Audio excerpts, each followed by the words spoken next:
ನಾವು ಬಡವರು, ನಾವು ನಮ್ಮ ಸಾಮಾನುಗಳೊಂದಿಗೆ ಹೊರಡುತ್ತೇವೆ.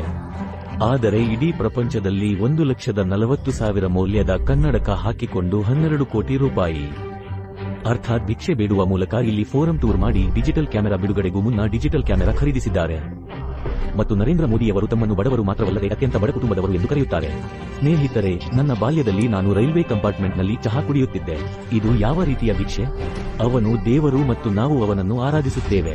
ಸತ್ಯವೇನೆಂದರೆ, ಈ ಜನರು ತಮ್ಮ ದ್ವೇಷ ತುಂಬಿದ ಅಜೆಂಡಾವನ್ನು ಮುಂದುವರಿಸಲು ನಮ್ಮ ಹಿಂದೂ ಧರ್ಮವನ್ನು ಒಡೆಯುವ ಪ್ರಯತ್ನವನ್ನು ಪ್ರಾರಂಭಿಸಿದ್ದಾರೆ.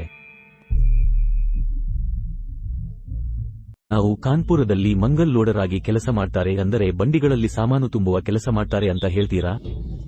ಜೋಗಿ ಸ್ಪಷ್ಟವಾಗಿ ನನಗಾಗಿ ಪ್ರಾರ್ಥಿಸುತ್ತಾರೆ. ಬಿಜೆಪಿ ಶಾಸಕ ಮಹೇಶ್ ತ್ರಿವೇದಿ ಅವರಿಗೂ ಈ ಬಾರಿಯ ಲೋಡರ್ನ ಕೆಲಸ ಸಿಕ್ಕಿದೆ ಎಂದು ಖುಷಿಪಟ್ಟಿದ್ದಾರೆ. ಬಿಜೆಪಿ ಗೆದ್ದಿದೆ, ಬದುಕುವುದೇ 400 ದಾಟಿದೆ. ಆದರೆ ಮಾತುಕತೆ ಮುಂದುವರೆದಂತೆ ಮಂಗಲ್ ತನ್ನ ಸಮಸ್ಯೆಗಳ ಬಗ್ಗೆ ಹೇಳುತ್ತಾನೆ.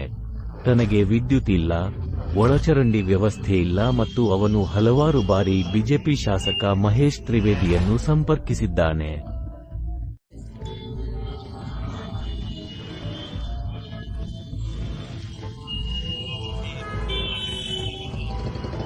ಹೇಳಿದರು, ಅವರು ಏನನ್ನೂ ಪಡೆದಿಲ್ಲ, ಏನನ್ನೂ ನಿರೀಕ್ಷಿಸುವುದಿಲ್ಲ. ಆದರೆ ಅವರು ತಮ್ಮನ್ನು ಬಿಜೆಪಿಯ ಭಕ್ತ ಎಂದು ಕರೆದುಕೊಳ್ಳುತ್ತಾರೆ. ಇದಕ್ಕೆ ಮಂಗಳ ವಾಜಪೇಯಿ ಅವರು ಉತ್ತರಿಸುತ್ತಾರೆ, ಅದು ಹಾಗಲ್ಲ. ಮರಳು ತಿಂದರೂ ಹೊಟ್ಟೆ ತುಂಬಿಸಿಕೊಳ್ಳಬಹುದು, ಅವನು ತನ್ನನ್ನು ತುಂಬಿಕೊಳ್ಳಬಹುದು. ಇಲ್ಲಿನ ಮಣ್ಣು ತಿಂದರೂ ಹೊಟ್ಟೆ